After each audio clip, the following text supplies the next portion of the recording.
Part 2 of the IELTS speaking test for a long time has caused a huge number of problems for students, but it doesn't have to be that way.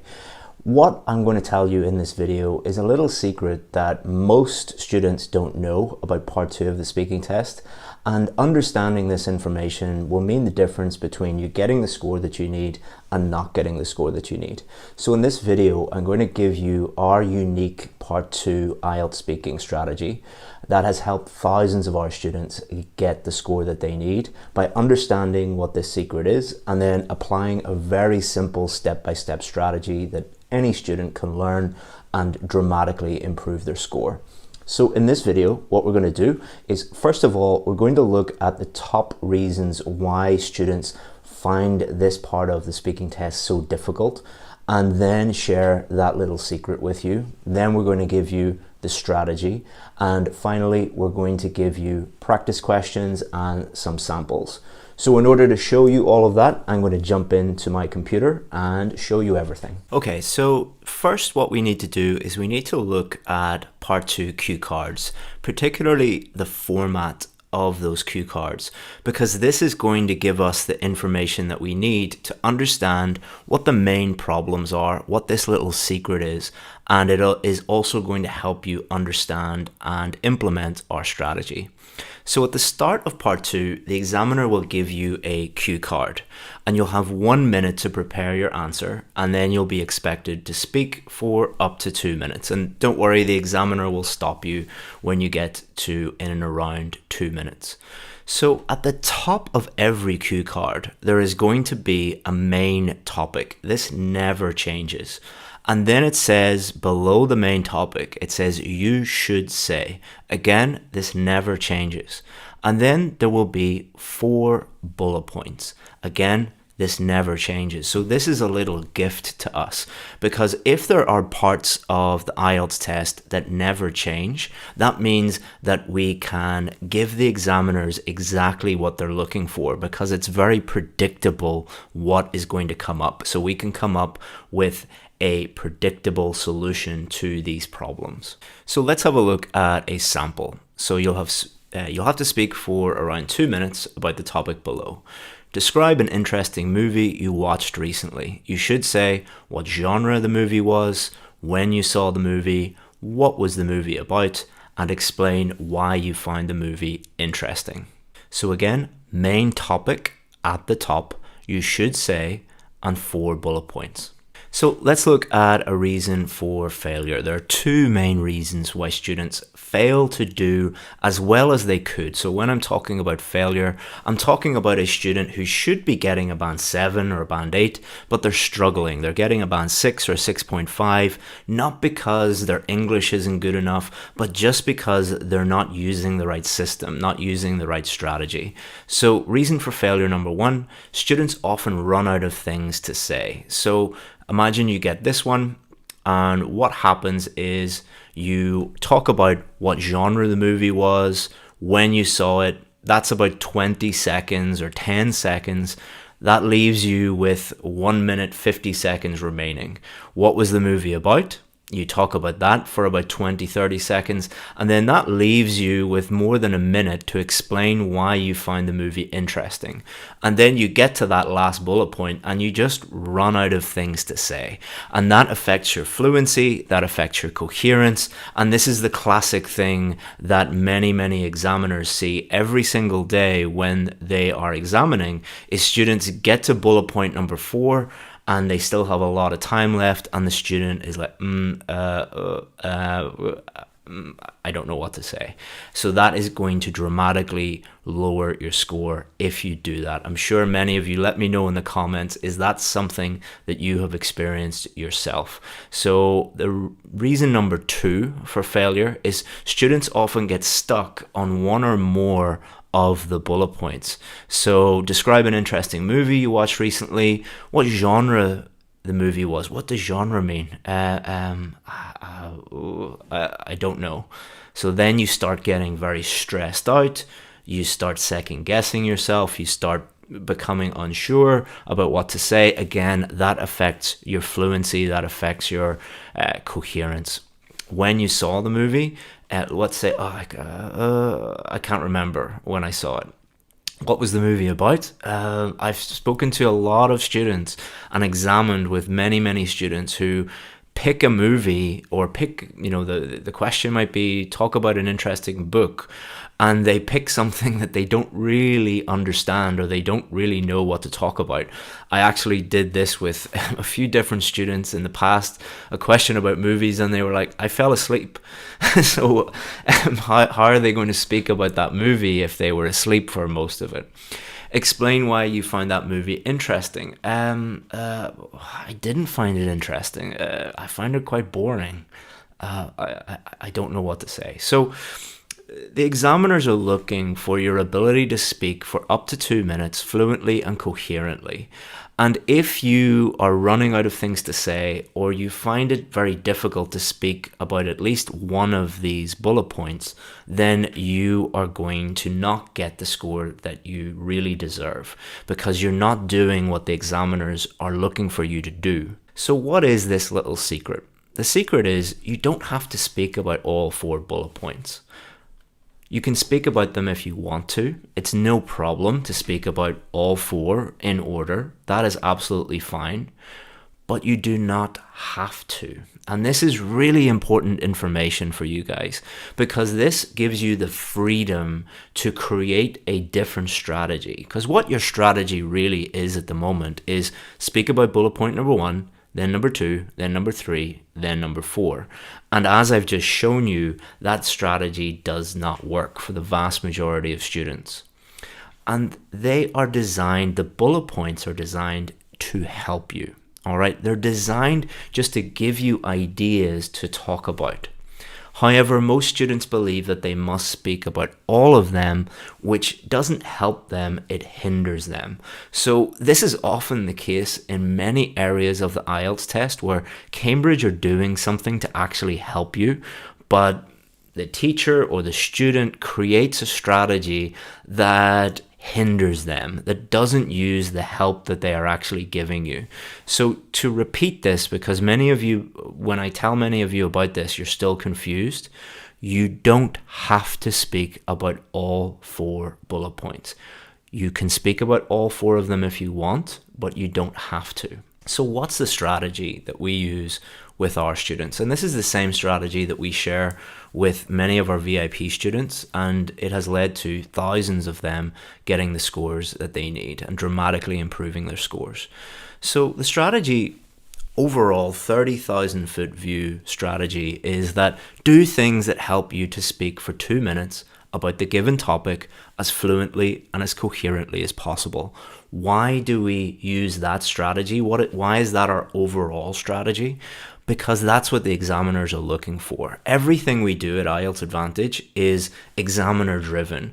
All we do is show our students this is what the examiner is looking for, and this is how to give the examiners what they're looking for. We don't give tips and tricks and shortcuts and things like that. We just teach you exactly what the examiners are looking for. So before we give you the step-by-step strategy, you need to avoid anything that prevents you doing this. So anything that stops you speaking for the given topic for up to 2 minutes as fluently and as coherently as possible for you, you need to avoid these things. So forcing yourself to talk about bullet points you don't know how to talk about. Remember, you don't have to talk about all of them. So if you see one that you don't feel comfortable talking about that one for whatever reason, just skip it. Talk about something else. Try to speak about each bullet point for an equal length of time. You need to avoid this. This is one of the worst pieces of advice you could ever give a student, because it makes their job so much more difficult, because it's impossible to speak about each of the 4 bullet points for 30 seconds equally each. I can't do that. I've never met another student who could do that. So why would your teacher tell you to do that? It's impossible. Speaking about each bullet point and then having nothing else to say about the 2 before the 2 minutes are up. So as we've shown you, just rushing through 4 of them and then having like a minute 30 left. Or using a strategy that is very common online, such as PPF, which might lead to you answering the question incoherently or running out of things to say. PPF is an example of a tip, a trick, a shortcut. Students love these because it supposedly makes things easier for them in the short run, but it leads to a huge amount of failure. So a lot of our VIP students have failed the test multiple times, and when they come to us, we ask them, well, what have you used before? And they say, oh, we used this PPF method for part 2. And we say, how did you do with that method? And they said, well, I got a question where I couldn't really think of anything to talk about the past, and I couldn't really think of anything for the future. So PPF stands for past, present, future. What happens if you get a question where you cannot talk about the past or you cannot talk about the future?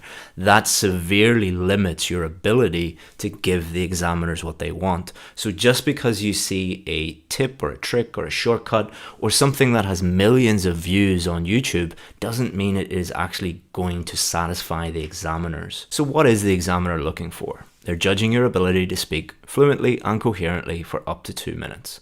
This also gives them a chance to evaluate the other 3 criteria. So the first criteria they are thinking about is fluency and coherence, but they're also thinking about pronunciation, they're also thinking about grammar, and they're also thinking about lexical resource, which means vocabulary. So you're speaking for up to 2 minutes. This gives the examiner a chance to sit back and really listen to you, which would indicate that part 2 is extremely important, because if you are messing up this question, you're not only lowering your fluency and your coherence scores, you're probably also lowering your grammar score, your vocabulary score, and your pronunciation score. So it's extremely important to get this right. And students who follow our strategy not only nail fluency and coherence, they do really well in the other 3 marking criteria because they're just speaking naturally and fluently and giving the examiners what they want.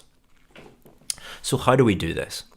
Number 1, make sure you always talk about the main topic. So I've showed you this a couple of times. I'll also show it to you at the end when we give you the sample questions. Make sure you talk about that main topic for the 2 minutes. Don't deviate from that main topic. Pick the bullet points you feel comfortable talking about. Remember, Cambridge IELTS are trying to help you with these bullet points. So pick out of the 4, which 1, 2, 3, or 4 do you feel very comfortable talking about?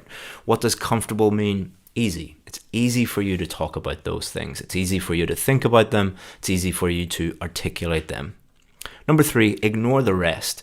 If there are 1, 2, 3, or even 4 of the bullet points you don't feel comfortable talking about, ignore them. Feel free to just delete them with a pencil. Choose other things related to the topic that you feel comfortable talking about. So what this does is it gives you the freedom to talk about the main topic in the way that you feel comfortable talking about. So you don't have to use all of these. I'm just giving you examples of other things that you could talk about. You could introduce the topic, you could provide details about the topic, you could tell a personal story, you could state how you feel about it, you could talk about the past, you could talk about the future, or anything else you feel comfortable talking about related to the main topic. So you're not going to talk about all of these. What I'm doing is I'm giving you a wide range of tools in your toolbox. Because if I just gave you a hammer and a saw and told you to go and build a house, you would not be able to build a house. You need many different tools in order to build a house. Just like part 2, you need a range of different things to talk about in order to talk about them fluently and coherently. So let's have a look. Choose an ad. So describe something you own which is very important to you. You should say where you got it, how long you've had it, say what you use it for, and say why it's important to you. So what I'm going to be doing in the 1 minute before I'm speaking, I'm going to be looking at these and picking the ones that I feel comfortable talking about. So what I'm going to do is talk about my mobile phone because it's the first thing that I saw on my desk. So where you got it, I got it in the Apple store. I'm going to talk about that because it's easy to talk about, but that's going to take me less than 5 seconds to talk about. And I need to be aware of that. Say how long you've had it, I can't remember how long I've had it, so I don't feel comfortable talking about that because I'm going to be really thinking about that, and I don't want to be thinking too much. I want to be speaking fluently.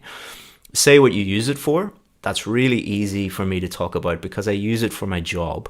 I use it to communicate with my team, to make this video right now, and all sorts of other things in my job. So that's no problem. Say it's why it's important to you. It's really important to me for my job. So I'm not going to use bullet point number 4 because I don't want to be repeating the same things, because that might lower my score for fluency and it might lower my score for coherence. Again, we need to be thinking not only about pronunciation, grammar, vocabulary, but we need to be thinking about fluency and coherence and how our brain works. If we are nervous, we are stressed, we are uncomfortable, we're thinking too much, it doesn't allow us to speak fluently and coherently. So what are things that I could add that are more comfortable for me to talk about? So I'm going to talk about bullet point number 1 and number 3.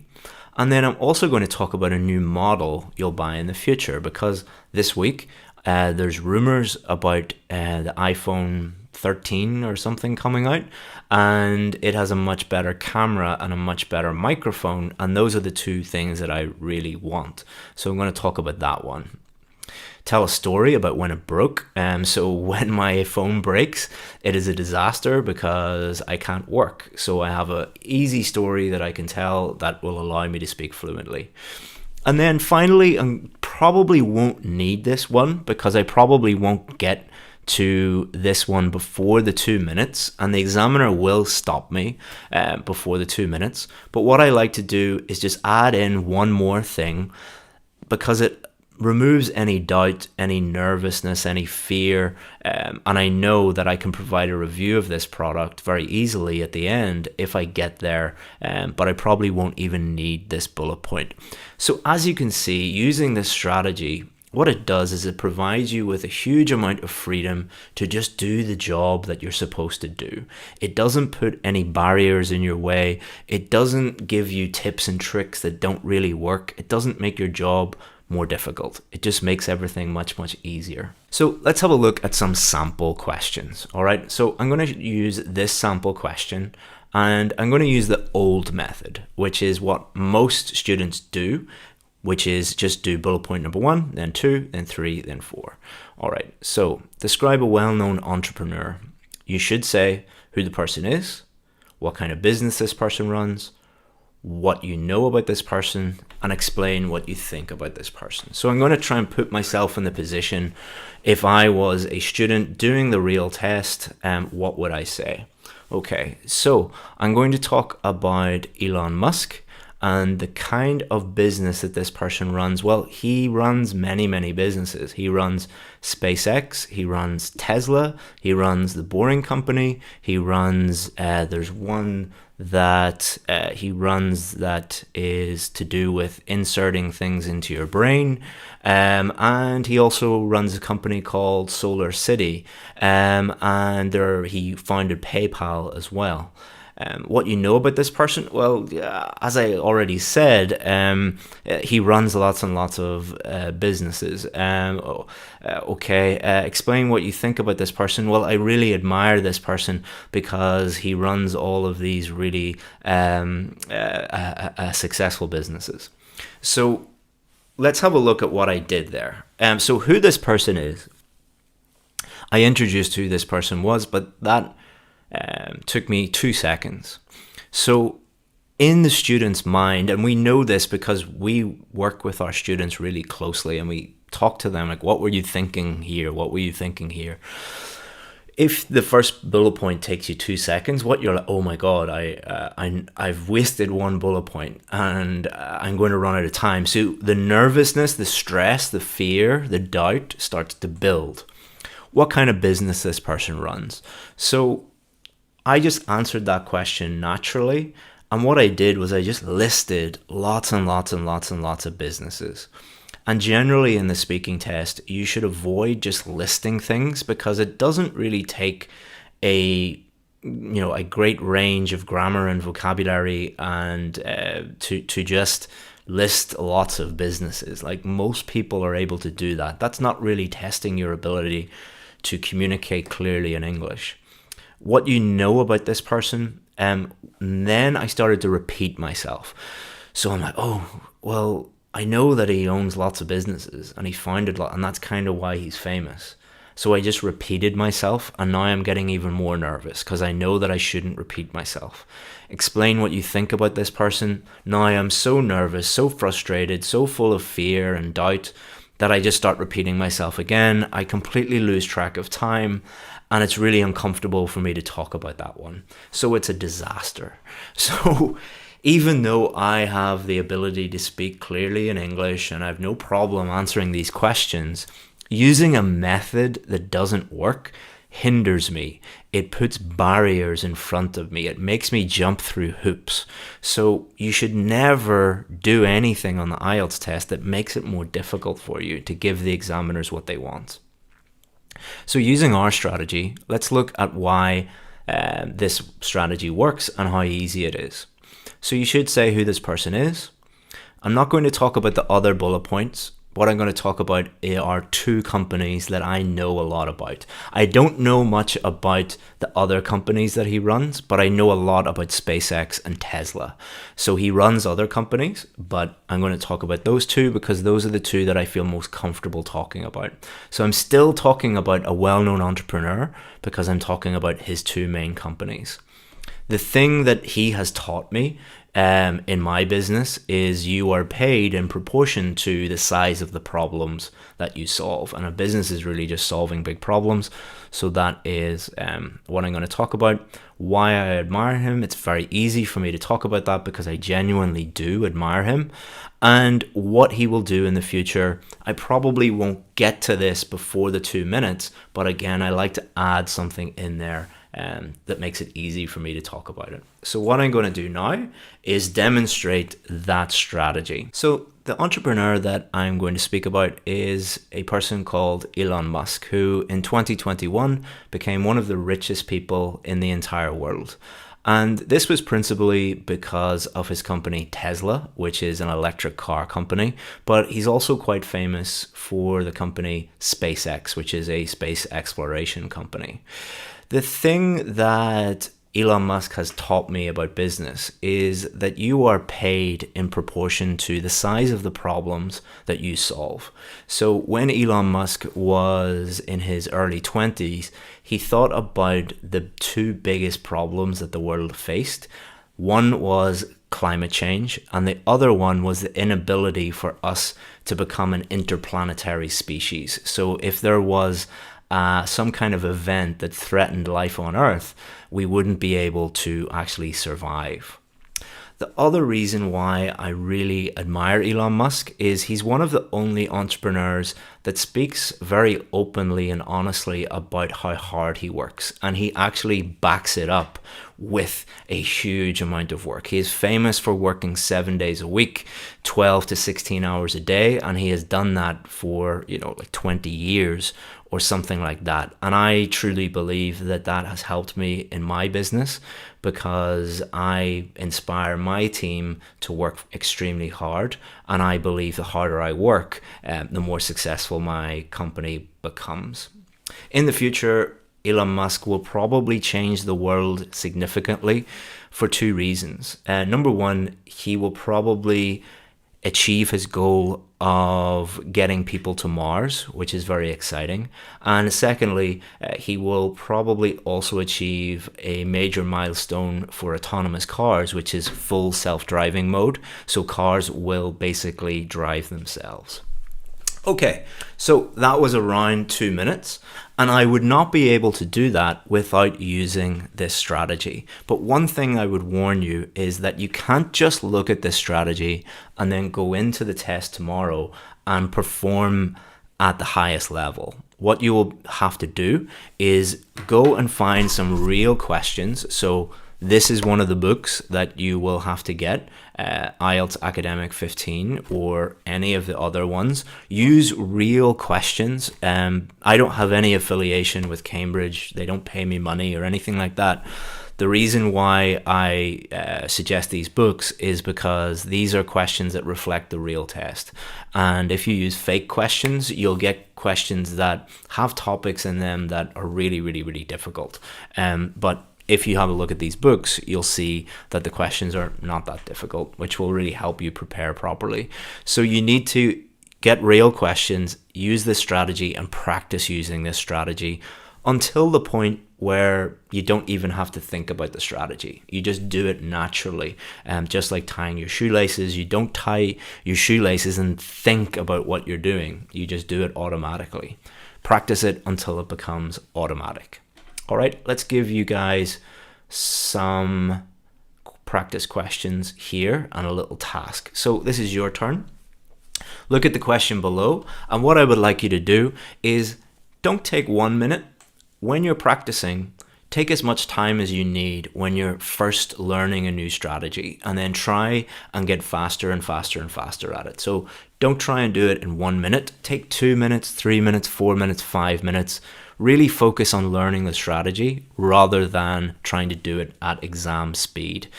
You wouldn't, when you're first learning to drive a car, drive it at top speed. You do it at 10 miles an hour, then 20, then 30, then 40, then 50. That's what you should be doing in all parts of the IELTS test. Start slowly, focus on mastering each technique, each strategy, and then try to get faster. So in the comments, what I would like you to do is show me your little plan. So this was my plan. These were the things that I wanted to talk about. I want you to do the same thing. I want you to look at the question, look at the main topic, and then try to create a number of bullet points that you would feel really comfortable talking about. Post them in the comments below. So describe a country you would like to visit. You should say which country you would like to visit, what the country is like, which attractions you would like to see, and why you would like to visit there. So feel free to pause the video and take a screenshot of that or whatever you need, or write it down and then practice using that strategy. And then at home, what you can do, just a little extra tip that you can use, what you can do is record yourself using that strategy on your phone. So get questions, use the strategy, and then answer the question and record yourself on the phone, and then listen back and give yourself feedback based on how fluent you were, how coherent you were, your vocabulary, your grammar, and your pronunciation. Thank you very much, and I hope you enjoyed the lesson. So I hope you enjoyed that video, and I hope it was helpful. If you want any more help with your IELTS preparation, there's a few things you can do. Number one, take a look around our YouTube channel. There's a huge number of videos here that will help you prepare at home for free, or you can email us. We have a huge team waiting to answer any of your emails. So if you have a question about IELTS, you want a free course or free information, we're here for you. We're here to help you. Just send us an email, chris@ieltsadvantage.com, and we'll be happy to help you out. Don't forget to subscribe to the YouTube channel so you'll get new videos coming soon. I can't speak anymore.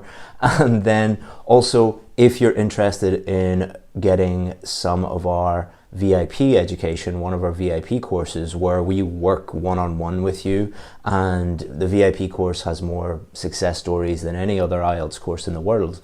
If you're interested in that, click below in the description and you can join our waiting list. And when a new place becomes available, our course advisors will contact you and let you know.